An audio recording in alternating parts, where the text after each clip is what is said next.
Hey guys, there is a very interesting rumor that's been going around the industry lately, and people have been asking for our opinion on it. So we thought today we're going to share it with you. Stick around. Welcome to Mike It Up with GoodBed.com's Jeff Cassidy. So when that's the case, it becomes harder just psychologically to make a change. And Mike Magnuson. If you're doing those things, you can be competitive long term. Just when you thought these number-crunching data lovers couldn't get any nerdier, they started a podcast. And I know this is pretty controversial, but this is why we're having a podcast, right? But if you want to be smart about how the mattress shopping journey is changing and what retailers and manufacturers should be doing about it, well then, man, have you ever found your people? Because right now, it's time to mic it up.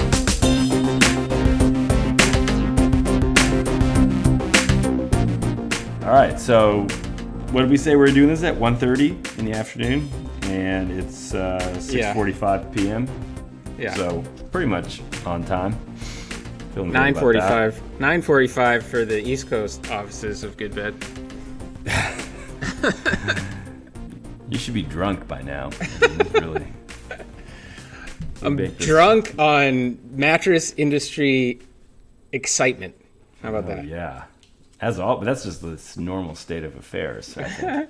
Well, today's topic is a really interesting one. So, and potentially big news if it were to be true. So, It would be very big. That's worth staying up late for. Massively industry-changing news. By the way, did you have a good New Year's? I did. Yeah. Pretty quiet. Function of being old, I think. Nothing wild and crazy, but fun. Just had like 3 or 4 ladies over and yeah. So see what happens, kind of thing. See where the night takes you. Mm-hmm. No, it was nice. How about you? Yeah, it was same thing. Same. Did you guys? Were you still away?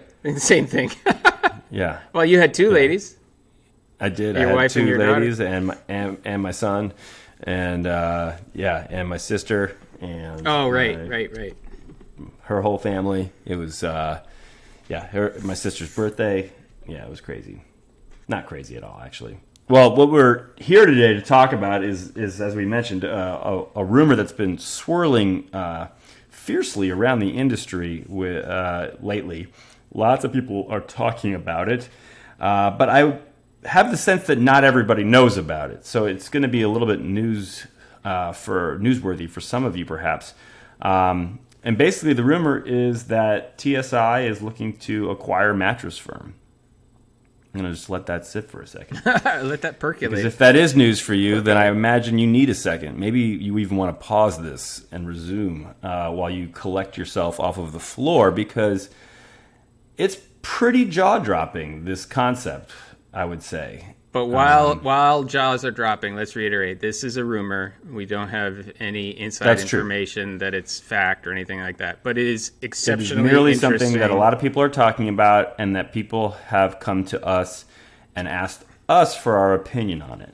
And so we thought, why not share our opinion with our listeners? I feel like it's something that the industry could have discourse about. Because I do think it would have widespread consequences. Absolutely. Across the entire, for everybody in the industry, and obviously also for consumers. So that's why we thought, even though it's a topic, and I think we want to also preface this by saying that, we know lots of people at both Mattress Firm and TSI, great people at both companies, and we have worked with both companies a lot, and we would love to continue working with both companies. So this is, we're sharing our opinions on the combination of these 2 companies and what the ramifications with those would be, with no judgment on the people or the companies themselves, and with the utmost respect for all those folks as well. So we do want to make sure that we preface that and maybe even reiterate it as this goes on. But yeah. So I don't know, how should we dive into this? Do you think, Jeff? Well, maybe a little bit of context. might seem out of the blue to some people if they're not kind of dialed into either of those companies. So, Steinhoff has been in the news recently. They announced that they're most likely not going to be able to reach the payment timeline on their debt. So they're negotiating a deal to extend their debt. So their stock on their exchange dropped precipitously. So that was just recent in the past month. Mm-hmm. And prior, in October, so obviously Mattress Firm had announced that they were looking at potentially going IPO. Then they filed that prospectus S1 in January. Yep. Then the market changed, and they decided it's not a good time to do that. And in mid-October, there was a Steinhoff report or business update that's public, where they talked about Mattress Firm, and they said they're continuing to evaluate strategic opportunities and options for the company, but no decision has been made onto any particular option. So they're publicly talking about looking for at what options are available. Right. Options beyond going public. Beyond going public. That's right. Yeah. Yep. Yeah. So it's something that they're talking about publicly, and that just they've leads to publicly announced that, which clearly does. I mean, obviously, selling the company or merging it with someone else would be kind of the first thing you'd think of if you're talking about options for a company beyond going public. That would be right, kind of in that vein. So in that respect, there has been some public announcement. Yeah. But of course, nothing of that has mentioned anything about TSI being involved. No. One could connect the dots. But also, it's a pretty limited universe of who could and would be logical acquirers of Mattress Firm. So right, when you start so it's not a large leap to start to go, and that could be it. For that matter, for all we know, that could be the entire extent of it. That's true. That there is that there people merely connected the dots. That TSI would be kind of the only one, probably in our industry, that's possibly in a position to make an acquisition of Matt Firm. Yeah. Amazon could, but. Well, yeah, I wouldn't necessarily count them as in the mattress industry, but nor would I ever expect that to be their foray into brick and mortar. Yeah, like the way they're going to make a big actually, they are in brick and mortar. They have Whole Foods. Yeah, they bought Whole Foods. I don't think they're going to go Whole Foods then Mattress Firm. Like, let's go to the most frequently purchased products, and then the next one will be the least frequently purchased products, and then we'll work our way to the middle. Right. I don't know. That seems unlikely. So I don't know. I agree. That seems unlikely. But they could do it. Somebody connected the dots and thought just this would be a logical that this could be who they're talking about. But I do suspect that maybe there's more to it because there's so many people are talking about it. I don't know.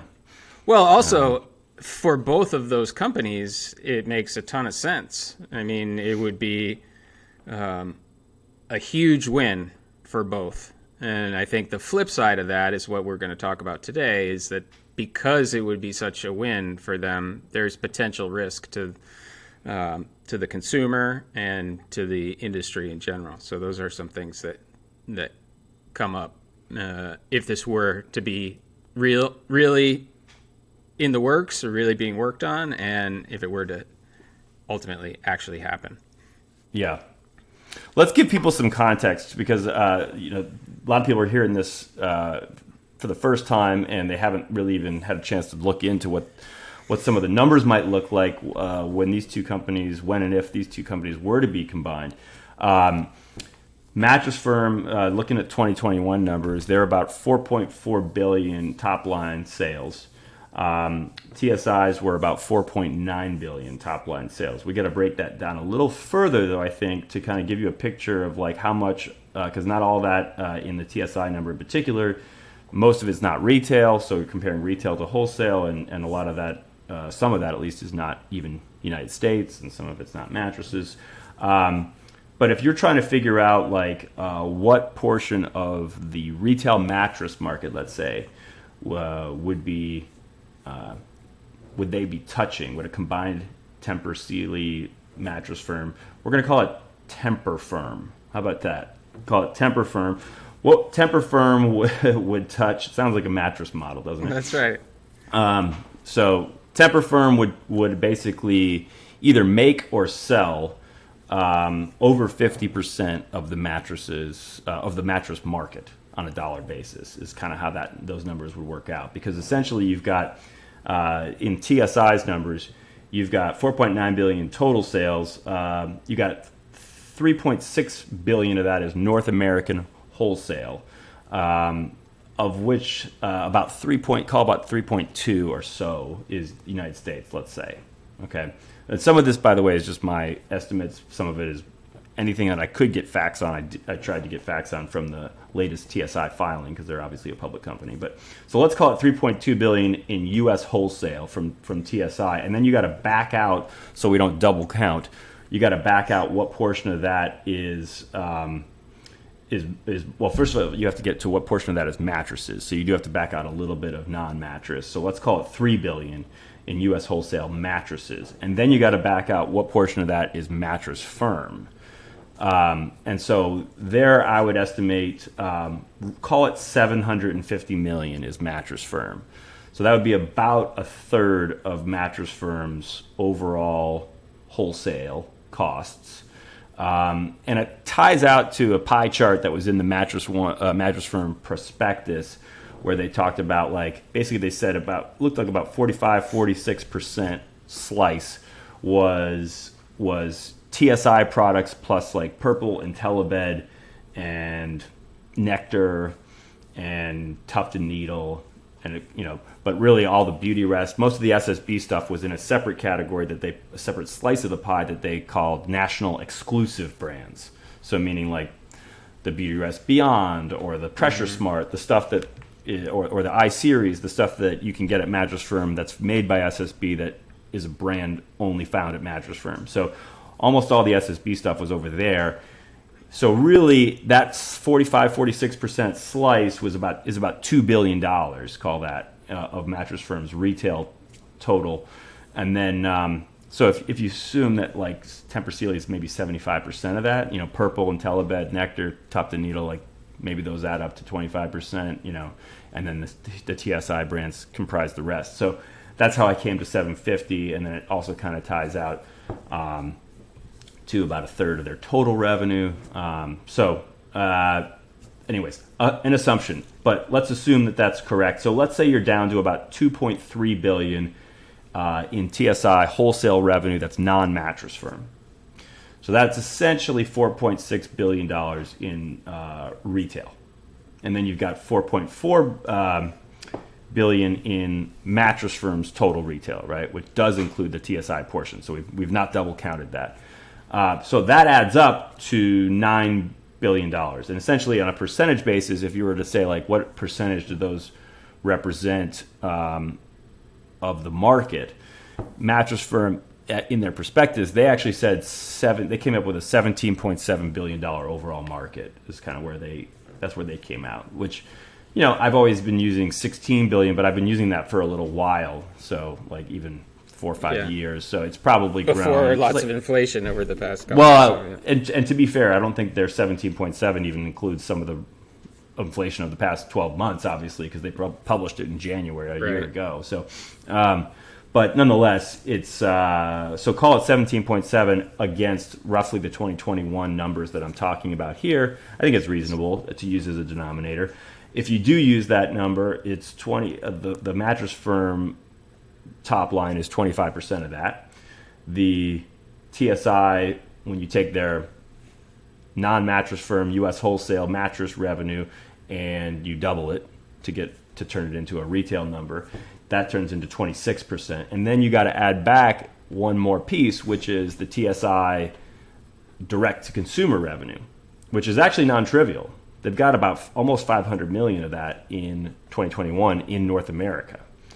So that's alone there's a little bit of Canada in there, probably like 10% at most probably is Canada. But so 450 to 500 million of that is D2C revenue, which is some portion of that's coming through TSI-owned stores, whether that's Sleep Outfitters or whether that's the Tempur-Pedic stores, but a lot of that also is coming through online sales, for example. So, but that's about another 3%. So in total, you're talking about, on a retail basis, 54% of the overall mattress market would be made by and or sold by Tempur Firm in this. And what's maybe even more striking, and again, just pulling some numbers from the Mattress Firm prospectus, they, of that 17.7 billion total market size, they estimate that 32% of that is online and 68% of that is brick and mortar. So call it 12 and change is your brick and mortar portion.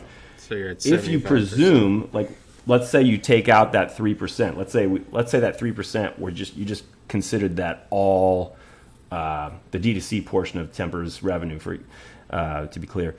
Let's say you just consider that entirely online, even though it's not. We know a bunch of that is actual stores. But for the sake of just simplicity, you assume that's all online, but the rest of it is all brick and mortar. You know, again, it's simplifying. It's not clean cut that way. But let's just assume that if you do, then Mattress Firm, and of course Mattress Firm has a little bit of online too, but like, again, I'm trying to just be clean here. If you take the Mattress Firm revenue plus the TSI wholesale revenue that you then turn into retail, now you're talking about 9 billion, 4.4 plus 4.6 billion, right? That's 9 out of 12. Right. So you're at 75%. That's 75% of the brick and mortar revenue in the entire industry is made by or sold by these two firms. Right. And when you put it in those terms, it's pretty staggering. I think so. Yeah. I think I think that's an understatement, if I'm being honest. I mean, 75%. Yeah. Is an enormous percentage of the market. So, and I don't think it's, by the way, a lot of people coming in from outside the industry could argue, oh, but why was that even relevant to separate out like brick and mortar versus online? Like, that's an artificial distinction at this point in time, isn't it? Like, but I don't think in this category it is, because this is a category where people do have like a bona fide need to try the product and touch and feel the product more so than in many other categories, right? And I think we've seen that. Like, we've seen that's why this industry was so resistant to online sales for so long, and why that has been asymptotic in terms of. It's exactly. It's helped. It's the reason why the share of online has kind of flattened out, even after its absolutely explosive growth in those early years. So I think there is a fundamental difference and for some people, for some consumers, there's just like, there is no substitute for buying in a brick and mortar store. Mm-hmm. So, and that's I think why all the online brands are now trying to get into brick and mortar. So I think that's also been proven out in that respect. So to the 75%, I don't actually think it's to the 75%. I don't think it's irrelevant to single that out and to look at that statistic at all. To the 75%, is Leggett and Platt's share still in that ballpark? I mean, I had in my head 80% from this of is going Springs. Back. I actually don't know. Because I was just trying to think, is there any comparable, of in this industry? I think Leggett, more logically, you might look outside the industry. Like, what's some other industries that? Well, have that's what I was starting to do, but concentration? then Leggett popped to mind because I had in my head 80% from years ago, but I was just. I don't have the numbers to actually know what it is. But outside in other industries, I can't really think of any off the top of my head. None are coming to mind, and certainly none come to mind that were created through a merger. Mostly, if they do exist, it might be some legacy of the fact that, Google's search share, as a good example, like. It's about 80%, or depending on who you ask. I think the most trustworthy numbers are around 80. Sometimes some people say 62%, but I think those numbers don't reflect actual usage. They reflect maybe like someone who went to DuckDuckGo one time in a month counts equal to like the 1,000 searches they did on Google that month. But most people consider Google's search share to be around 80%. But that's a legacy of the fact that they grew that way organically. It wasn't like they went and bought somebody, they were 40% and they went and bought someone else who was 40% and they became 80%. So that's, to me, a very different situation. Yeah. Well, this would also be slightly different in that if Google went out and bought DuckDuckGo, those are directly competing, doing the same thing, versus in this case, it would be a vertical acquisition. So they're not competing in the same exact way. They're doing different things. So it's That's not right. exactly. The 75% is not completely a clean number. It's all clean in terms of like apples to apples retail dollars. Like we did that part of the math, but you're right. Like that's why I say it's 75% of the products are made or sold by. Like, but not all of them are made and sold, and not all of them are sold, and not all of them are made. Right. So, so those are kind of the numbers. That kind of gives everybody at least, maybe we have some common vocabulary there, some common framework and right about the magnitude of what we're talking about. About what we're talking about here. And I think like from there, it's logical to start to think about, all right, well, what would be the implications of this combination for the industry? What would be the implications for consumers? Because I think those are generally the things that regulators would look at. And then a conversation about, will regulators look at it? How will they view it, if they view it?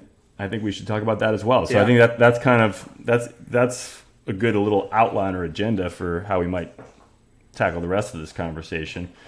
I mean, what are your thoughts on how this would play out for companies in the industry, or how this would how would this play out just in general, and what would the implications be for the industry and participants in the industry? Yeah, I think if you put yourselves in the shoes of being another manufacturer, especially ones who have Mattress Firm as a customer, if I were running one of those businesses, I would be nervous about it. That's very dangerous, especially if I have a big customer who does a lot of my volume, and now all of a sudden a direct competitor of mine owns that retailer. Now I feel like I'm at risk. So I think it gives a lot of power to Tempur Firm over their manufacturing competitors. So yeah, and again, that if you're an executive at Tempur, that's a great thing, right? Like you're in the business to make money. You're in the business to generate value for your shareholders. So of course, I think that's a very logical and would be a great thing to do. But it does put in jeopardy and puts a lot of pressure on competitor manufacturers. So that's the biggest bucket of risk is to competition on the manufacturing side. So and I think it's important as we think about what that risk looks like, what the magnitude is of that risk. It's important to also frame out, who we're talking about here, right? So we're talking about TSI and this particular portfolio of brands, which is different than maybe any other portfolio of brands in the market insofar as, the Tempur brand in particular is one that really has demonstrated a lot of pull demand. Mm-hmm. We saw it when this fallout happened between these two companies 6 years ago or whenever that was. We saw how much other retailers were able to benefit by leaning into the fact that they carried this brand that people were actively looking for. And so Tempur was actually able to not only get through that, what would have otherwise for many companies have been just a devastating blow to lose their largest customer and by quite some margin, their largest customer. Mm-hmm. but they were able to get through it because of the pull demand, of the power of that brand that it has in terms of pull demand, by working with their other retailers and helping them lean into the fact that they had this product that people were looking for. And they were able to ultimately come out stronger. And it was clear through that experience that it really just demonstrated what we all kind of knew in the industry, which is that this is one of those very, very few, if not only, brands that has that kind of people just that kind of draw with consumers. Yeah, it's a draw, and it's kind of a refusal to substitute, and that's real brand power. Mm-hmm. And so that's important to point out, because not every other brand is in that position, and so it's they're at a disadvantage in that respect. But then also other retailers are at a disadvantage insofar as if now your competitors in the retail world are owned by this brand, now I'm feeling like, well, this is not a brand I can particularly live without, but it's also now a brand that needs me quite a bit less. Right. And so I don't have like the same kind of negotiating leverage. So I don't expect necessarily to get as good a deal. So I mean, it's like, do I want to lose money carrying them, or do I want to lose share not carrying them? Mm-hmm. That's what I'm worried about. Those become my two choices. Yeah, and so it's sort of like Porter's 5 forces, right? Where supplier power is one of those 5 forces. In this case, the supplier power becomes a little bit out of balance. So your supplier, in that case Tempur, doesn't need you as much, and the power shifts completely to them. So yeah, in general, in business, the concentration of power in certain areas is something that you want to try to avoid. Supplier power being one of them. So yeah, so just to kind of sum up, like what we were essentially saying, I think the concerns would be that, and by the way, I'm not thinking about this again like in any respect towards how would the individuals involved in these companies manage this situation. I'm only thinking about it from a strictly business school case study standpoint of what would be the economically rational thing for this company to do were it to be this combined entity of Tempur Firm. So by definition, I'm not passing judgment on anyone for doing this, because this would be the economically rational thing to do. The economically rational thing to do would be to kick other brands off your floor. Mm-hmm. You have Mattress Firm, and now for every brand that you're selling that is a TSI product, you make, let's say, 75 points on that product. Like for every slot that's holding a non-TSI product, you're making maybe 50 points. Right. So effectively, if you keep the other brands on your floor, you're losing money. You're acting economically irrationally. Right. You're basically you're kind of like a charity, right? I'm giving up money in order to allow my competitor to have this spot. You're subsidizing the industry. What's the likelihood that that's going to last for a long time? That they're going to subsidize? I mean, this doesn't make a lot of sense. Right. So this just seems like the logical thing that would happen is that other brands get squeezed off the floor, and it's particularly it only makes economic sense up until the point where you can substitute in your own products and not see a loss in velocity. Of course, that's where the economic rational argument ends. But when you're talking about a company like TSI that has the breadth of not only product types, but also brand names, right? Brand names. Like a lot of people don't even realize that Tempur, Sealy, Stearns, Sherwood, these are all the same company. They don't even know that. Mm-hmm. So they've got a breadth of brands. They've got a wide breadth of product types. I mean, up until recently, it was like the only 2 product categories that were having any success that TSI didn't play in were gel grids and latex kind of natural products. And in the last year, they've entered both of those.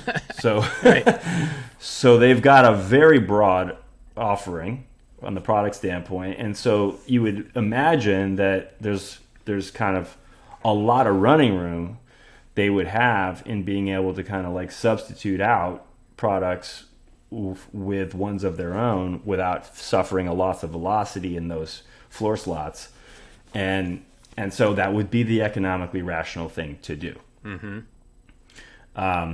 And then, of course, like we were saying before, the economically rational thing when it comes to your relations with other retailers, well, I mean, it's about negotiating leverage, right? Like the world would, from the standpoint of that relationship, that wholesaler retailer relationship, the negotiating leverage just radically changed. It shifts completely. Yeah, your biggest supplier or one of your biggest suppliers needs you, however amount they needed you before, they need you about 20% of that now. Less now. Yeah. And so it just, economic rationality would be that they don't need to give you as good a deal. Yeah. That would be the...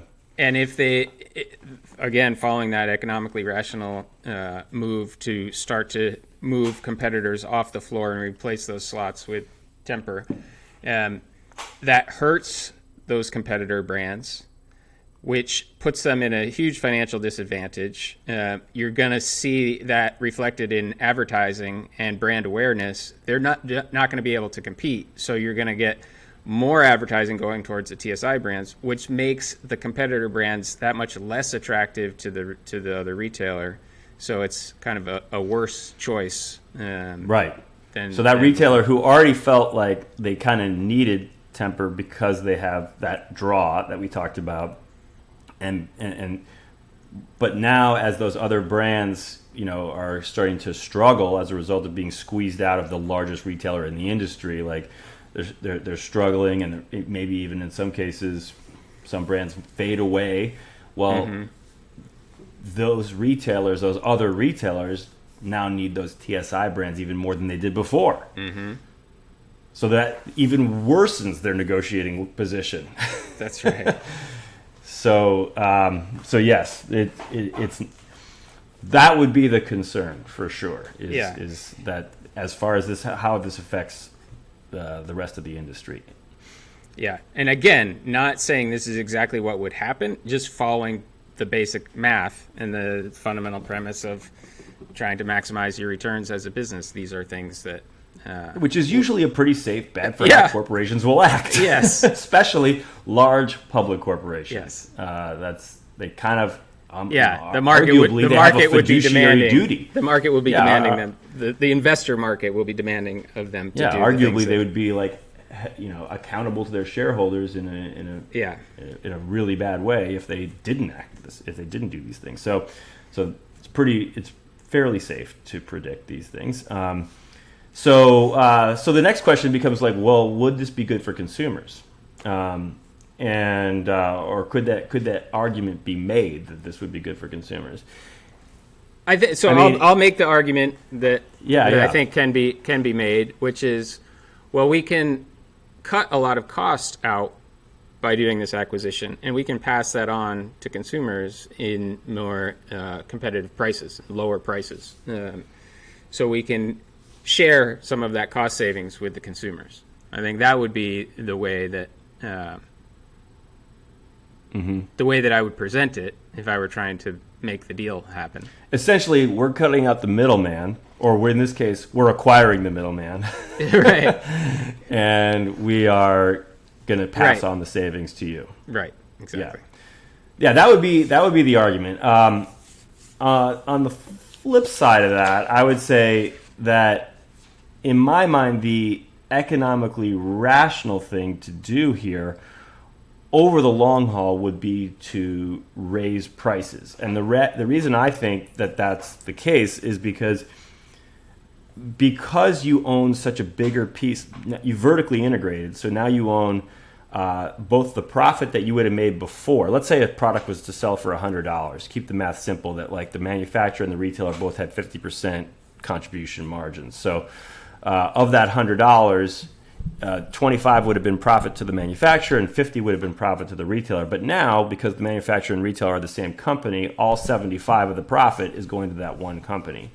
And because you own more of that profit, if you were to raise prices a little bit, you would be, I think you could afford to raise prices and accept a lower velocity, essentially ride that demand curve just up a little bit, right? Like the demand curve, for those of you who don't remember their economics, is basically the relationship between price and demand. So as you raise price, demand falls, right? But it doesn't fall off a cliff usually. It's kind of a gradual thing, and so you can raise the price a little bit and see demand fall a little bit, but that might end up being a more economically attractive position to be in because overall revenue or overall profit is being maximized even at a lower number of total units.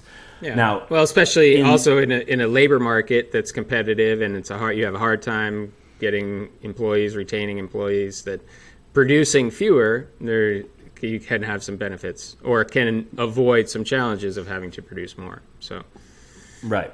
But in a normal for a retailer, they've got a cost of even just having a product in inventory in a sense, because that cost is the opportunity cost of that slot on their floor. So they're looking to maximize the number of dollars per square foot of that slot on their floor. So not only does the contribution margin matter, but also the velocity matters, right? And as you raise that price, the velocity falls. That same math doesn't apply as much for the manufacturer, right? The manufacturer might be totally happy to accept a little bit lower total volume as long as their overall profit's going up. So anyways, those economics don't always align between manufacturer and retailer, and in many cases that becomes like what keeps those prices kind of in check, right? Like the retailers are like, hey, I can't continue to move the kind of units I need to move in that slot if we raise the price. So I'm not going to. So if you raise the price, I'm going to have to cut back a unit or cut you back one slot on my floor, and that ends up being the thing that maybe keeps the manufacturer from raising that price a little bit when they otherwise would have. Well, now the manufacturer is the retailer for the biggest retailer in the country in this hypothetical scenario we're discussing, and their economics are the manufacturer's economics. And so they're going to be more okay with accepting a lower velocity. They might even accept selling fewer units if it's at a higher price because they might be able to maximize their profit. So overall, I think they're going to be more inclined to raise prices over time. Okay, that's what I believe is the long-term rational thing to do by owning more, by having like sort of more of that value chain and a higher contribution on every unit sold. I think that's the economically rational thing for them to do. The question then becomes, do they do what you're describing in the short term? Like, do they? So if long term is going to be, hey, let's raise prices, that's the economically rational thing. Maybe in the short term, you actually follow through on that promise. We're gonna try to cut out the middleman, save you money. That whole promise. It's great optics if you do it, but the other thing is, if they did do it, it would be absolutely devastating. Well, to the yeah, industry. it depends on how much they did it. But you can imagine, because they now have all that margin to play with, they could cut the price pretty dramatically, and you're kind of in a situation that's similar to dumping, right? You're selling at a cost below which your competitors can't compete, and forces people out of business. Yeah. Imagine being another retailer on the floor another manufacturer on the floor at Mattress Firm. If TSI were to say, hey, we're passing on the savings to our customers, we're going to cut all our TSI product prices by 25%. So now you've got to compete on that floor. Either you basically just lose all your volume because you keep your prices the same and you keep your margins the same, or you cut your margins dramatically to try to save volume. But either way, you're getting slaughtered. And if you're another TSI vendor, another retailer who carries TSI, you're just as in bad shape. You've got to match those 25% discounted prices, except for you don't make the products. Right. Unlike the owners of Mattress Firm, you buy the products. Well, so you're having to sell those products at a terrible margin for you just to be competitive. Well, yeah, that you sell the ones that you already have. the ones that you've already purchased. But or you do, yeah. So you either get rid of Tempur and then you're going to lose share because you don't have the draw of that brand on your floor, or you accept the fact that we're going to have to sell Tempur products at a lower margin, and that's going to be. No, I'm saying they could do it. That price lowering could be on the next release of a product, let's say, and the wholesale price they lower accordingly. So the margin could effectively stay the same for the retailer. Why would they lower the wholesale price? It would be for that same reason, the optics of we're passing savings on to the industry, to the consumer, and to the industry. Well, even if they did lower the wholesale, I don't think they would lower the wholesale price that much. It doesn't pass the logical economic rationality test. Yeah, because the optics, like no one in the optics of things is shedding a tear for mattress retailers. They're shedding a tear for consumers.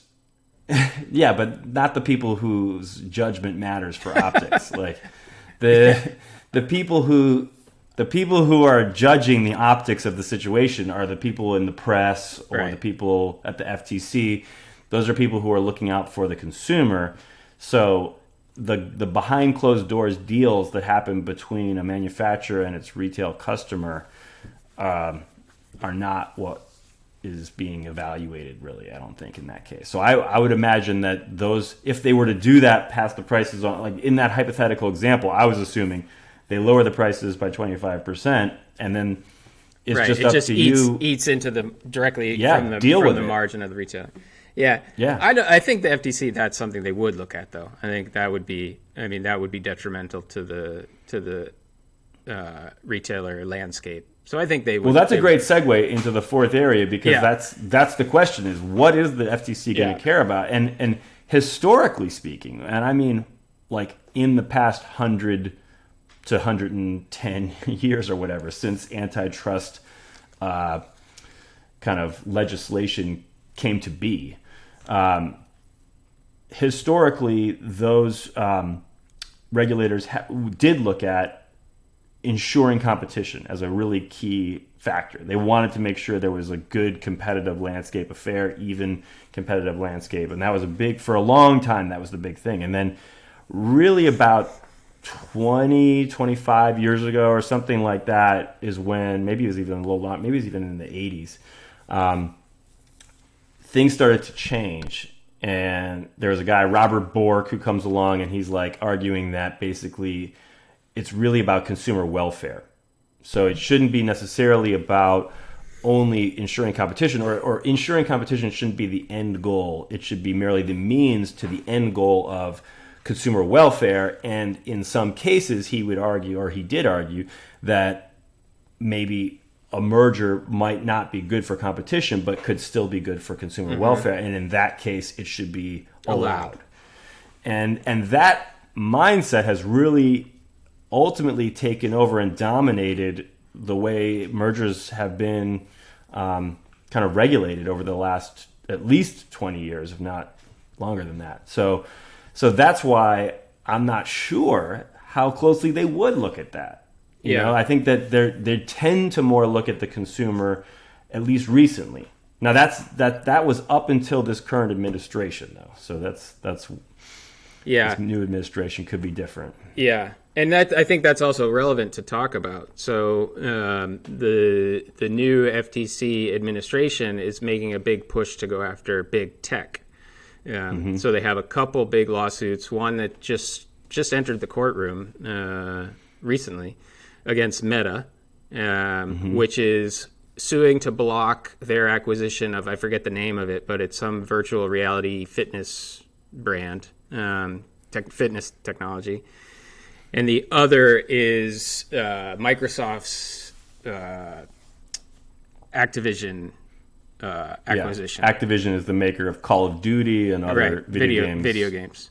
So very, very popular. Those are. And by the way, Microsoft, for those of you who don't know, owns Xbox, which is one of the big 2 or 3 video game console platforms. So their focus is on big tech. And I think, they're regulating organization, you only have so many, like any organization, you only have so many resources, right? So if you're dedicating lots of your resources to one area, that means you're going to have fewer resources to look at other things that you deem not as critical or not as important. And I think ignorant person's opinion, me being the very ignorant person, I would say this would fall into that category of it's not quite as important. I mean, they're making a very big public push to go after these tech acquisitions, and they wouldn't be as focused on this. And the other thing is those tech companies are obviously way higher profile. That's undisputable. Yeah.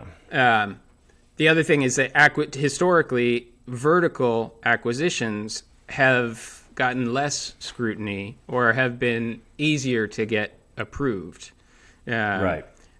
So when one company is selling to another company, they're not in the same level of the value chain. In this case, that is the case. That is the case. You have a manufacturer and a retailer merging, and that would be right. A so if you looked at it at vertical merger, if you looked at it at a cursory level, you'd say, "Oh, it's a vertical merger." Yeah, probably seems fine. You know, the sniff test wouldn't raise tons of red flags. So I was surprised and alarmed to learn that has been their mindset, but that seems to be the case. Like I've read the same things about how they have been thinking about these things lately, and so yeah, it seems like, and that seems to be the big concern that people have with this Microsoft Activision merger, the challenge to that merger, because that is a vertical merger as well, or acquisition. In that case, it's the distribution platform acquiring content. So it's a little bit the opposite of what would be, in this case, the kind of manufacturer acquiring the distribution. But it's nonetheless comparable in terms of it being the vertical nature of it. So so that is a concern. Now, on the flip side, one good thing is that the new chair of the FTC, well, not new, but in the last year or so, I think, year or two maybe, Lena Khan is her name. She definitely, the reason why they're going after these tech companies stems in part from her beliefs on this. She's very much takes the opposite of that Robert Bork theory. She was actually the one who kind of made a name for herself and put herself on the map to have this job at a relatively very young age, in fact. That with a paper in by law school. Challenging, yeah, she wrote a paper in law school like only about 6 years ago or something, and she wrote a paper challenging that consumer welfare standard being used for mergers, particularly in the case of tech. With companies like Amazon being her chief example of where platforms can have outsized power that is not necessarily, if you use the short-term standard of consumer welfare, you may be doing yourselves a long-term disservice by approving mergers, was basically her argument, because she believed that, of course, you can lower prices. A company like Amazon can lower prices temporarily, meaning even for a period of years, enough to drive competition out of the market, and then they'll be in a position to have the effects of that merger, the long-term effects, be detrimental by raising prices once there is fewer competition. The other thing I think is that, like this, the Meta lawsuit is a good example of that you can squash innovation before a market even exists. So the market for this virtual reality fitness app doesn't even really exist yet, and they're challenging Meta's acquisition of it. So the rationale being, if the dominant big tech player acquires something in a certain category, then it basically kills all the competition before it even happens, before the industry. Although I think that fact that it doesn't exist is probably hurts the case more than it helps. But I think it does. It does hurt. That's why they talk about it's probably going to be really hard to win in court. But maybe that doesn't matter because it's more about presenting the argument and getting the public exposure for the argument and what they're doing. Yeah, it does make it harder to win. So to go back to the question of, is the FTC going to weigh in on this and get involved in this? I mean, like, there's a few things we've covered. Is, on the one hand, we've been in an environment where the consumer advocacy or the consumer welfare standard has been the kind of thing that has ruled the day for quite some time, but we've seen a recent pushback on that. And in fact, this current administration of the FTC is kind of the most prominent embodiment of that pushback. And they're taking some technology companies to task in this area, trying to establish a new standard. On the other hand, they've got their hands full already with those cases that are much more high profile. They are fighting against essentially what has been the standard in the last 20, 30 years. So winning in the courts may be a lot harder given the fact that these standards have been set over these last 20, 30 years. So it's kind of like, to me, my sense is, unless they get a bunch of stink raised about this, I don't see them likely just jumping into this fray on their own. Mm-hmm. That's just the sense I have from really like the peanut gallery here. It's not I'm not any kind of an insider when it comes to this. No, of course. But I wouldn't count on them getting involved if I were a betting man on this. Yeah.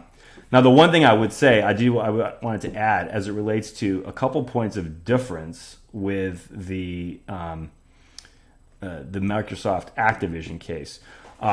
One is that Microsoft is likely to argue that this consumer welfare standard is being met by saying that Call of Duty we're going to get Call of Duty and these other games into more people's hands. We're actually going to increase distribution for these games. Of course, their competitors are arguing, no, you're going to hoard these games on the Xbox platform, or charge us more to have them on our platform, or hurt our users or whatever.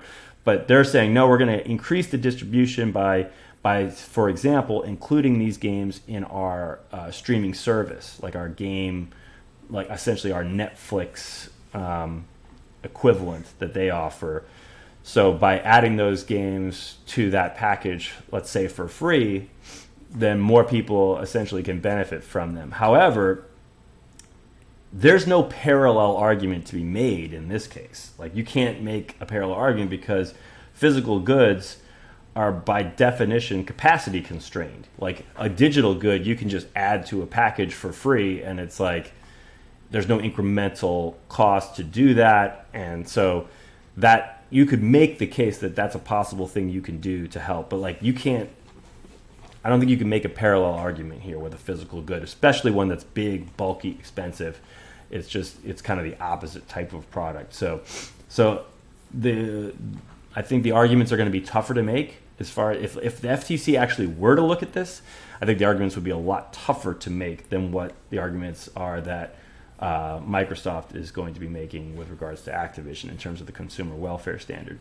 The other thing, as it relates to just even the extent to which the consumer welfare standard must be met at all, the critics of Lena Khan and her paper that she wrote in law school, what they would say is that she never proved that Amazon or somebody like Amazon could actually recoup the cost of selling at a discount, selling at this like low price for some sustained period long enough to drive competitors out, that then they can she never proved that was a viable strategy, that you would recoup the cost of doing that by then eventually being able to raise prices if you are a retailer that doesn't manufacture your own products.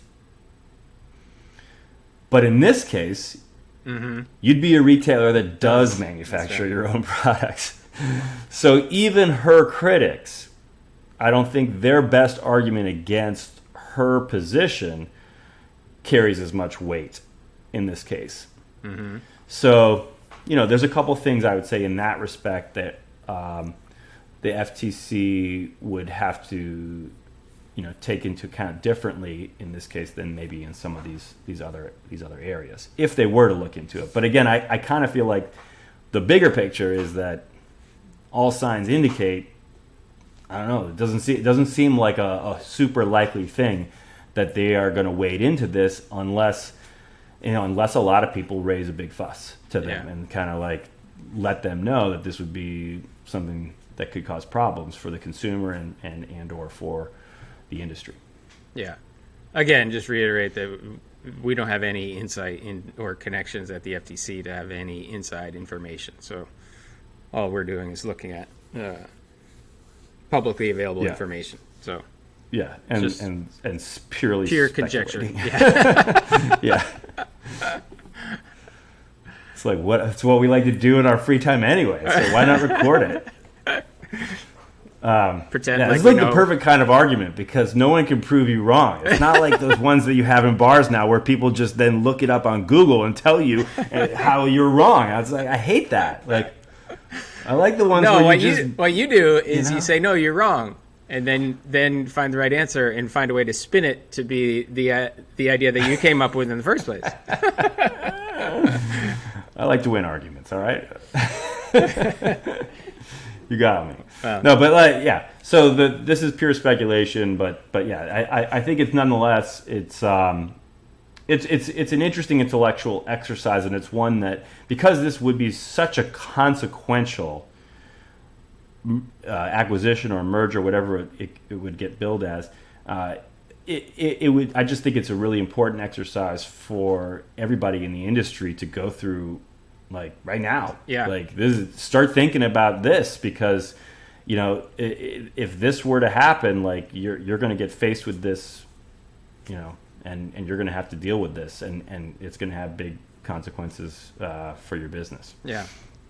Would make for a very, very good business school case study, analyzing this exact thing. Much of this would be. I mean, I feel like I'm still waiting for the time to write the one about how the online guys came into the industry in the first place. That whole disruption and what really happened. That one must be written already. I mean, there's no way that's not written. I don't think it's been written by somebody who was on the ground and saw everything happen the way it did. So I don't know. I'd like to have a crack at that one. But yeah, this would be a good one too if it were to happen. But or whether it were to happen or not, those case studies are oftentimes they can be hypothetical, just like this. Yeah, exactly. So I think it's worthwhile just because, again, this is something that's probably we've gone through a lot of numbers, we've gone through a lot of kind of wonky arguments and details and hypothetical thought processes and what have you. Let's wrap up just kind of what our succinct thoughts are. Number one, this is a combination of companies that would essentially amount to, let's say, call it Mattress Firm's 25% of the industry. Another 26% of the retail revenue is products made by TSI that are not sold through Mattress Firm. So that's 51%. Plus, there's another 3% of the industry that's products that TSI sells direct to consumer. So for 54% of the overall market, essentially made and or sold by these two companies that could potentially, in this scenario, be one company. And then if you look at it on a strictly brick and mortar channel perspective, you're talking about 75% of the market.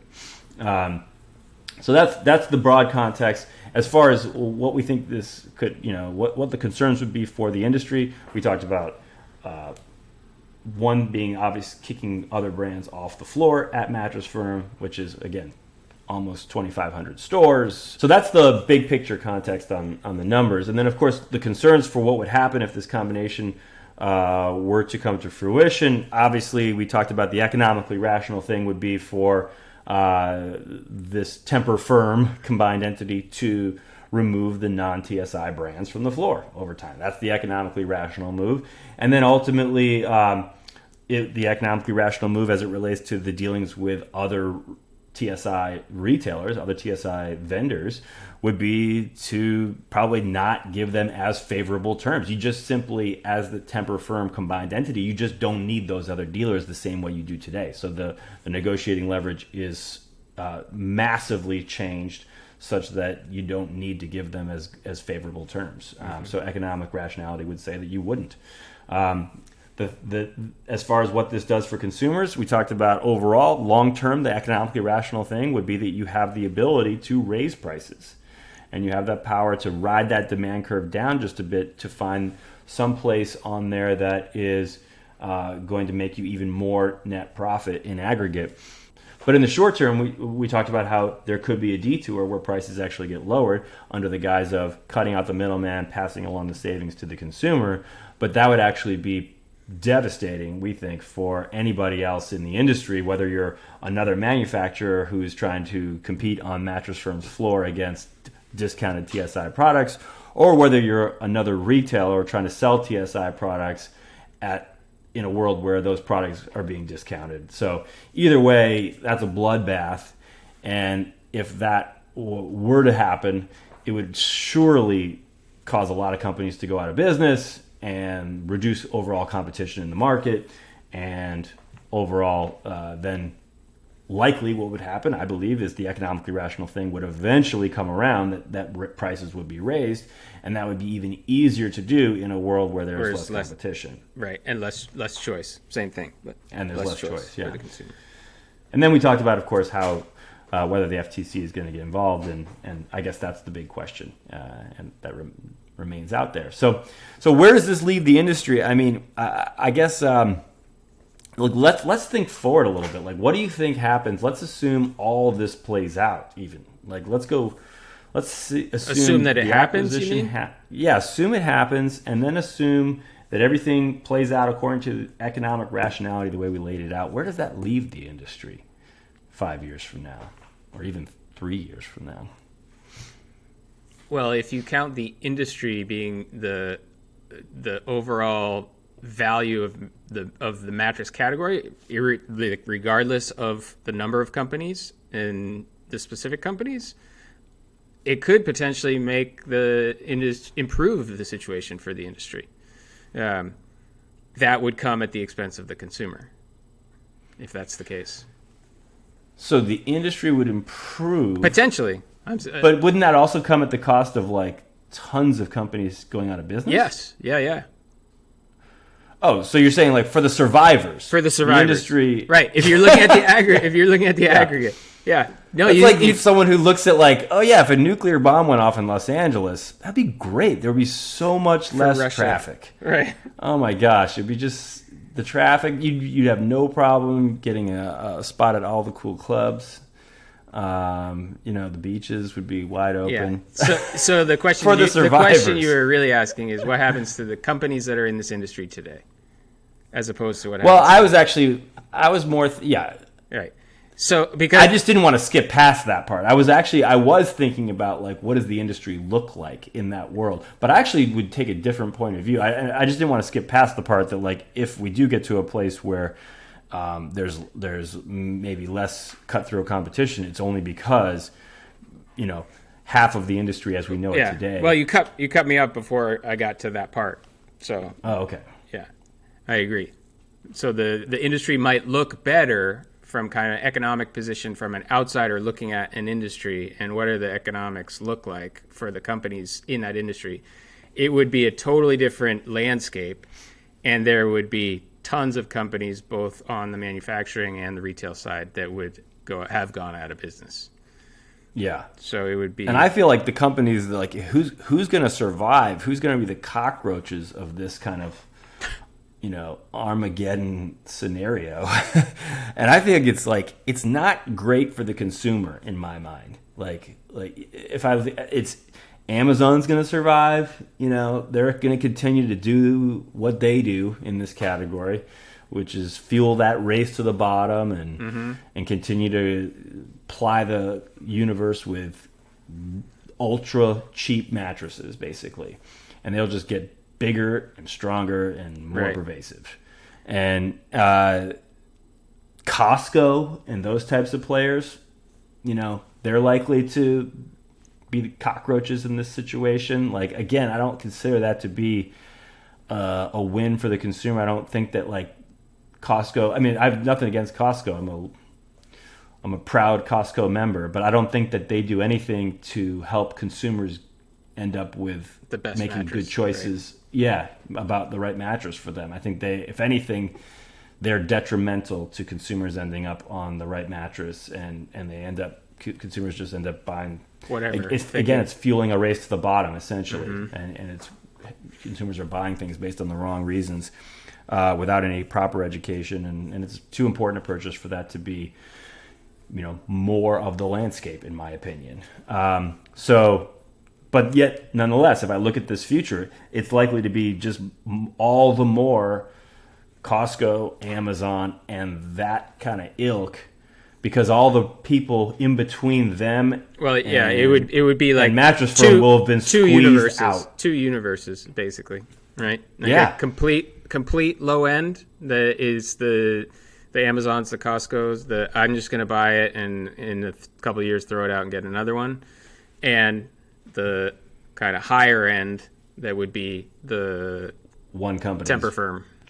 Yeah, I mean it's a grim view of the future. I shouldn't even laugh, but no, that's kind of, I mean, not to say there won't be anyone else. There'll be some other people will make it, but it's going to be a very limited universe of people who survive that, and I don't think that's a very pretty picture for the consumer. Yeah. I find that to be a very depressing, in fact, picture for the consumer. All right, so anyways, well, that's our take. Again, people have been asking us about this, so we thought we'd share with our listeners our perspective. Yeah, and just one thing. Very important issue. Yeah, one thing, we've reiterated it a couple times, but I think it's worthy of saying again, which is, if this is being considered by these two companies, we do not think that it's being considered with malice. Like, this is just from the point of perspective of Tempur and Mattress Firm, this would make a ton of sense. It would be a great business deal for them. And if they are considering it, we really don't think they're doing that because they have any interest in trying to drive companies out of business or anything like that. It just it's a strong business move. It would be an unfortunate byproduct. It would be a byproduct, yeah. But again, I just want to reiterate: we're not passing any judgment. We're not saying they're doing anything with bad motives for the industry. We just wanted to talk about what we see as some potential ramifications of if the deal did actually happen. What would that really mean for the consumer and for the listeners of this podcast? I mean, the partners that we work with in the industry. Yeah, exactly. So, well said, Jeff. That's a great way to wrap it up. We do thank you all for listening. As always, we're excited to be back here at Mic It Up here in Season 3. If you like what you're hearing, definitely subscribe to this podcast wherever you get your podcasts. And you know what? Do us a favor. Give us a comment either in iTunes or on YouTube. Let us know what you like. We'll come back with more of that. In the meantime, thanks for listening, and how do I wrap these up again? Oh, yeah. You were going to say, we hope you sleep well. I was. Got me. We're out.